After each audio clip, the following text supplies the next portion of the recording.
ದರ್ಶನ್ ಮತ್ತೆ ಜೈಲು ಸೇರಿರೋದು ಬೇಸರದ ಸಂಗತಿ. ನಿರ್ಮಾಪಕ ಫಿಲ್ಮ್ ಚೇಂಬರ್ ಮಾಜಿ ಅಧ್ಯಕ್ಷ ಚಿನ್ನೇಗೌಡ ಈ ಬಗ್ಗೆ ಹೇಳಿಕೆಯನ್ನ ಕೊಟ್ಟಿದ್ದಾರೆ.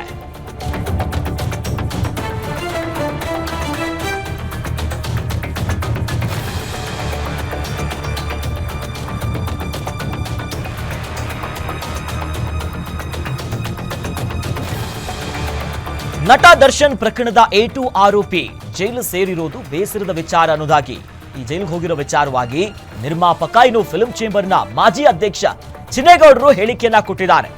ನನ್ನ ತಂಗಿ ಮಗ ಪ್ರಕಾಶ್ ಡೆವಿಲ್ ಸಿನಿಮಾದ ಪ್ರೊಡ್ಯೂಸರ್. ಡೆವಿಲ್ ಸಿನಿಮಾಗಾಗಿ ಕೋಟ್ಯಾಂತರ ರೂಪಾಯಿಯನ್ನ ಬಂಡವಾಳ ಹೂಡಿದ್ದಾರೆ. ಇವತ್ತು ಸಿನಿಮಾದ ಮೊದಲ ಹಾಡು ರಿಲೀಸ್ ಆಗಬೇಕಿತ್ತು. ಅಕ್ಟೋಬರ್ನಲ್ಲಿ ಸಿನಿಮಾ ರಿಲೀಸ್ಗೆ ಪ್ಲಾನ್ ಆಗಿತ್ತು. ಆದ್ರೆ ಈಗ ಏನು ಮಾಡ್ತಾನೋ ನೋಡಬೇಕು ಅನ್ನೋದಾಗಿ ನಿರ್ಮಾಪಕ ಫಿಲ್ಮ್ ಚೇಂಬರ್ನ ಮಾಜಿ ಅಧ್ಯಕ್ಷ ಚಿನ್ನೇಗೌಡ ಈ ಬಗ್ಗೆ ಹೇಳಿಕೆ ಕೊಟ್ಟಿದ್ದಾರೆ. ಗೊತ್ತಿದೆ, ಇದನ್ನು ಆಗಬಾರ್ದಾಗಿದೆ. ಈ ಒಂದು ಘಟನೆ ಯಾಕಾಯ್ತು ಅಂತ ನಮ್ಗೆ ಇಲ್ಲಿ ಬರಲ್ಲ. ನನಗೆ ಯಾಕಾಯ್ತು, ಸಂದರ್ಭ ಏನು ಬಂದು ಗೊತ್ತಾಗಲ್ಲ. ಇದೊಂದು ಏನಂದ್ರೆ ಈ ಘಟನೆ ಆದಮೇಲೆ ಯೋಚನೆ ಮಾಡ್ತೀವಿ. ಆಗಕ್ಕೆ ಮುಂಚೆ ಯಾರು ಯೋಚನೆ ಮಾಡೋದು, ಥಿಂಕ್ ಬಿಫೋರ್ ಇಂಥದ್ದು ಯಾರು ಯೋಚನೆ ಮಾಡೋಕ್ಕೆ ಹೋಗಲ್ಲ. ಅನ್ಯಾಯ ಆಯಿತು ಪಾಪ. ಈ ಮೊನ್ನೆ ಸುಪ್ರೀಂ ಕೋರ್ಟಲ್ಲಿ ಇದು ಈ ಥರ ಡಿಸೈಡ್ ಆಗಿತ್ತು. ಭಾಳ ನೋವಿನ ಸಂಗತಿ.